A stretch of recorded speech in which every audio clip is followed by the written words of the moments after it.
지금부터 한 달 전인 5월 31일에 캐나다의 주요 교단, 그리고 캐나다 시민사회단체, 그리고 캐나다 정부가 한마음 한뜻으로 캐나다 주도인 오타와에 모였습니다. 모임의 주 목적은 캐나다 원주민들과의 바른 관계 정립을 어떻게 할 것인가를 가지고 지난 6년 동안 진실과 화해위원회를 중심으로 여러 활동을 전개했는데, 그 모임을 마지막 정리하는 그런 시간을 갖게 된 것입니다. 약 10,000여 명의 사람들이 오타와 건너편에 있는 코벡에 있는 작은 마을에 집결해서 식전 행사를 하고, 그 행사가 마치고 나서 5km를 캐나다 원주민들과 같이 걸으면서 오타와 다리를 건너서 또 연방 국회를 지나서 그리고 시청 앞에서 모여서 마지막 행사를 함으로써 대단원의 막을 내렸습니다. 저희 연합교회에서는, 특히 저희 토론토 연회에서는 각 교회에 공문을 보내서 최소한 2명 이상씩 이 모임에 참석해 줄 것을 요청해서, 그 결과인지는 몰라도 저희 토론토에 있는 연합교회 교인들이 대표해서 200명 넘게 이 행사에 참여를 했습니다. 여러 시민 단체들도 개별적으로 참여하는 모습들을 지켜보았는데, 왜냐하면 각 단체들이 자기들의 깃발을 들고 나와서 어떠한 단체들이 참여했구나, 이런 데 관심이 있구나라는 것을 알게 되었습니다. 그 중에 흥미로운 것은 오타와 Japanese Association이라는 그런 깃발을 들고 온, 또 그 밑에, 그러면 그 밑에 같이 오는 사람들은 재패니스들이겠죠? 아니면 그 2세나 3세들일 텐데, 그런 깃발 아래 동양 사람들이 몇 명 있는 것을 보게 되었습니다. 그래서 순간 오타와 코리안 어소시에이션은 없는가라고 둘레둘레 쳐다봤는데, 눈을 씻고 쳐다봐도 그런 깃발은 발견하지 못했습니다. 이런 행사는 정부의 반기를 드는 반정부 행사가 아니라 뜻을 같이 하는 단체나 개인은 누구나 다 참여할 수 있는 그런 행사임에도 불구하고 한국 사람으로는, 제 기억으로는 단 2사람 뿐이었습니다. 우리 교회에서는 이영미 교우님하고 제가 대표로 참석했습니다. 이 말은 저하고 이영미 교우만 좋아서 참석한 것이 아니고 우리 교회를 대신해서 대표로 참석했으니 임마누엘 교인 모두가 참석했다라고 생각하시면 되겠습니다. 그래서 오늘 이렇게 그 보고를 드리는 것입니다. 여담입니다마는 80년대에 한국에서 각종 집회 또 시위에 참여한 경력이 있는 사람으로서 경찰에 대한 어떤 트라우마를 가지고 있습니다. 여러분은 없으십니까? 경찰을 보면 반갑습니까? 저는 경찰을 보면 일단은 두려운 마음이 생기고 도망가야 된다, 이런 어떤 두려움이 사실 제 개인적으로는 있습니다. 그런데 제가 전날 도착해서 머문 그 집에 그 호스티스께서 저에게 그런 염려 말하고 이런 자기가 직접 목격한 이야기를 저에게 전해주더군요. 그분이 하시는 말씀이 오타와 팔리먼트 주변에는 각종 시위나 집회가 참 많다고 합니다. 하루는 경찰이 차량을 막고 시위대가 이렇게 지나가는 것을 도와주고 있는데, 아마도 연방국회의원의 보좌관 정도 되는 사람이 차에서 기다리다가 너무나 이게 지루하고 너무나 이제 제 시간에 맞춰서 가야 되는데 가지 못하고 시위대에 막혀 있으니까 화가 날 거 아니에요? 그래서 창문을 열고 경찰에게 이렇게 따지듯이 물었답니다. 도대체 국민이 내는 세금으로 무슨 짓을 하는 것이냐, 당신들이. 이 쓰레기 같은 짓을 계속 하도록 내버려 두느냐? 빨리 이거 정리하고 내 일자리에 제 시간에 가도록 도와주라 라고 큰 소리를 쳤답니다. 그 소리를 듣고 여경이 하는 말씀이 They have a permit. They have a right to do. So you shut the mouth. 라고 했답니다. 그러니 경찰이 내일 우리 행진을 잘 도와주고 지켜줄 테니 아무 걱정하지 말고 행진에 참여하라라고 저를 위로해 주었습니다. 지난 한 세기 동안에 캐나다 정부와 교회가 합작을 해서 캐나다 원주민들의 삶을 유린하고 또 그들의 문화와 언어를 말살해왔고 특히 원주민 기숙학교를 세워서 교회가 운영을 하고 정부가 재정적인 서포트를 해서 지난 약 50년 넘게 교회가 직접 관리하고 운영을 했습니다. 그러면서 소위 Aggressive Assimilation Policy라는 그런 캐나다 정책에 맞춰서 원주민들을 기숙했던 것입니다. 그 Aggressive Assimilation 정책이 크게 세 가지인데 그것이 첫 번째는 원주민들의 말보다는 영어를 가르치고 두 번째는 선교 차원에서 이들을 개종하여 기독교인으로 만들고 세 번째는 그래서 백인 캐나다인들처럼 또 백인 캐나다인들과 같이 이곳에서 같이 살도록 만들어야 한다는 것이 Aggressive Assimilation의 그 주요 법안인 것입니다. 이게 19세기 말부터 이런 정책이 시작돼서 1930년대 중반에 가장 강하게 그 기숙학교를 운영하면서 시작했는데 제가 새롭게 한 사실은 마지막 그 레지던셜 스쿨이 캐나다에서 문 닫은 연도가 1996년이라고 합니다. 그렇게 멀리 되지 않은 시절까지도 이 정책이 캐나다 내에서 이루어졌다는 것입니다. 총 15만 명의 원주민 어린이들이 가족과 강제로 떨어져서 학교에 기숙했어야만 했고 또 원주민 언어를 사용하는 것이 철저하게 금지되었기 때문에 많은 지금 70대, 80대 되는 원주민들이 자기가 배워온 자기 어머니의 마더텅을 더 이상 기억하지 못하는 그런 지경에 이르고 있습니다. 여러분이 잘 아시는 것처럼 기숙 생활을 하면서 여러 가지 신체적 또 정신적, 감정적, 심지어는 섹슈얼 어뷰즈를 당했다라고 지금 고소를 하고 있는 지경에 있습니다. 1984년에 브리티시 컬럼비아 출신의 알버타 빌리라고 하는 이름의 한 캐나다 원주민 여성이 캐나다 연합교단의 총회 집행위원회 모임에서 교회는 원주민들에게 사과해야 한다라는 주장을 펼칩니다. 여기에 대해서 연합교회 총회 집행위원회가 즉각적으로 반응을 보이고 그 다음해인 1986년 총회를 통해서 캐나다 교회로서는 처음으로 캐나다 원주민들에게 반성하고 사과하는 그런 발표문을 냈습니다. 당시 총회장인 밥 스미스의 발표문을 제가 한국말로 옮겨보았습니다. 오래전 우리 백인들이 이 땅에 발을 들여놓기 훨씬 전부터 당신들은 여기에 있었고 당신의 장로들로부터 창조와 신비의 깊고도 풍부하고 심오한 이야기를 들어왔습니다.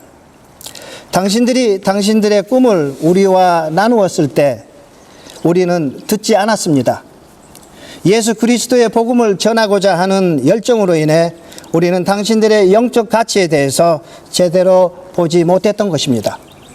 우리는 그리스도의 복음의 깊이와 넓이와 폭과 높이를 서양 문명과 혼돈한 것입니다. 우리는 우리 문명을 받아들이는 것을 복음을 받아들이는 조건으로 여겼던 것입니다. 당신들을 우리처럼 만드는데 그러므로 힘썼고 그렇게 함으로 당신들의 본래적 모습을 파괴한 것입니다. 그 결과 우리 그리고 당신 모두 전보다 더 가난해졌고 우리 안에 있는 창조주 하나님의 형상은 왜곡되고 모호해졌으며 우리는 하나님에 의해서 창조된 우리의 본래적 모습을 상실하게 된 것입니다. 이제 당신들께 우리를 용서해 달라고 요청합니다. 그리고 그리스도의 영 안에서 우리와 함께 걸어가기를 원합니다. 그래서 우리 모두 하나님의 축복을 받아 모든 창조물이 치유되기를 원합니다. 아주 간단 명료한 문체로 사과문을 발표했습니다. 조경자 목사님 이 사과문 기억하시죠? 네. 사람이 개인의 잘못이나 어떤 집단이나 국가의 잘못에 대해서 반성을 하고 공개적으로 사과한다는 것, 대단한 용기가 요청됩니다. 그런데 교회가 하나님의 선교라는 미명하에서 행해진 어떤 사건에 대해서 그것을 반성하고 사과한다는 것, 일반 기독교인의 상식으로는 있을 수 없는 일입니다. 연합교회는 그 선교 행위가 신의 이름으로 행해졌을지라도 되돌아보고 그 선교를 강요받은 사람들의 영혼 육에 씻을 수 없는 상처를 주었다면 반성하고 사과해야 된다는 입장을 가지고 공개적으로 사과하게 된 것입니다. 그리고 말로만, 선언문으로만 사과한 것이 아니고 연합교회는 행동으로 옮깁니다. 1992년 총회에서 스탠 맥케이라고 하는 목사님이 연합교회 캐나다 원주민 출신으로는 처음으로 연합교회를 대표하는 총회장으로 선출됩니다. 1994년에 교단은 원주민 레지던셜 스쿨 생존자들을 위한 힐링 캠프, 힐링 펀드를 만들었고 또 그뿐만 아니라 그때 이래로 이제는 원주민들과의 화해뿐만 아니라 그들과의 바른 관계 정립을 위해서 나서야 한다고 운동하고 있습니다. 그래서 지금 연합교회의 탑 프라이오리티는 아직도 지난 30년 동안 이 운동을 전개하는 것이기 때문에 저희 같은 에스닉에 대한 관심도가 많이 줄어든 것 사실입니다. 서양 사람들의 기준에 많이 노출된 우리 한국 사람들, 특히 한국 기독교인들은 캐나다나 북남미에 있는 원주민들에 대해서 상당히 왜곡된 시각을 가지고 있습니다. 뭐랄까요? 좀 못하다고 할까요? 미개하다고 할까요? 그렇게 취급하는 경향이 있습니다. 기독교인이란 무엇인가? 예수를 믿는다는 것은 무엇인가? 아주 간단합니다. 자기보다 못하다고 생각되는 사람들을 무시하거나 멸시하지 않고 종교의 다름이나 사상의 차이 또 문화적 이질감에 대해서 거기서 오는 편견이나 오만을 가지지 않고 그것을 극복하고 그들이 하나님의 자녀됨을 동등하게 인정하고 사는 것이 21세기에 우리 기독교인들이 해야 될 우선 과제라고 생각됩니다. 이유진 교우님께서 읽어주신 창세기 1장 26절, 27절을 보면 우리 인간들은 하나님의 형상으로 창조되었다라고 되어 있지 않습니까?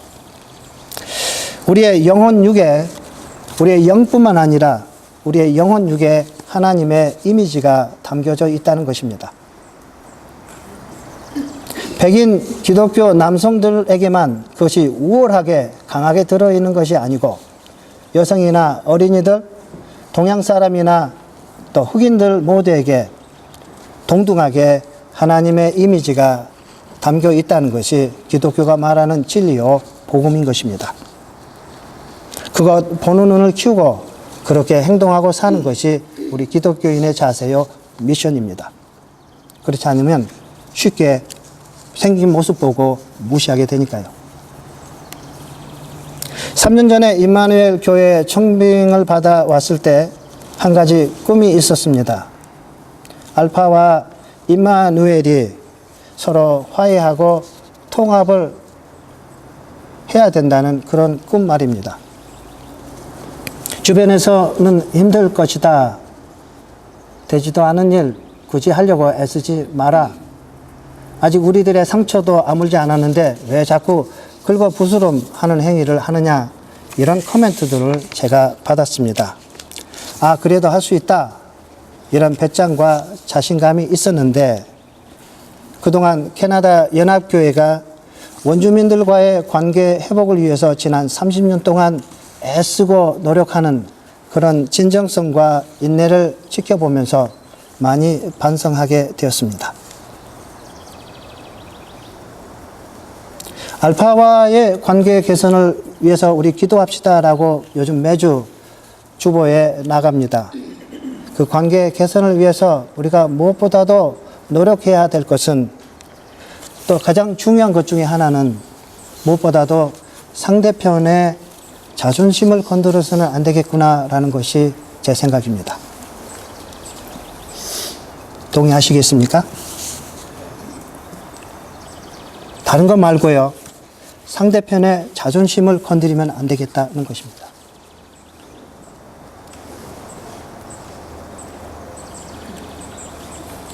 오늘 이 시간 알파도 우리하고 똑같이 예배를 드립니다. 그전에는 7월 첫 번째 주에 예배를 드렸다는데 올해는 묘하게도 같은 날 예배를 드리게 되어서 우리 이 모임에 같이 하자라고 초대를 했는데 초대에 응하지 않았습니다. 그러나 가을 신앙 강좌는 같이 개최할 수 있다라는 그런 긍정적인 대답은 받았습니다. 관계 회복이나 통합을 위해서 절실히 요청되는 것은 상호 신뢰가 바탕에 깔려야 된다라고 생각됩니다. 그거 없이 그냥 좋은 것이 좋다라고 통합하면 또 다른 갈등이 야기되리라고 봅니다. 여러분 알파의 친구들을 만났을 때 여러분이 가지고 있는 꿈, 그리스도의 사랑 비전을 나눠주십시오. 상대방 자존심 건드리지 말고.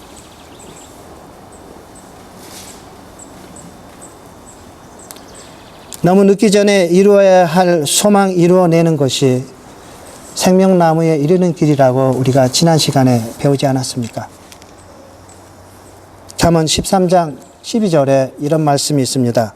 소망이 더디 이루게 되면 그것이 마음을 상하게 하나니 소원을 이루는 것이 생명나무니라.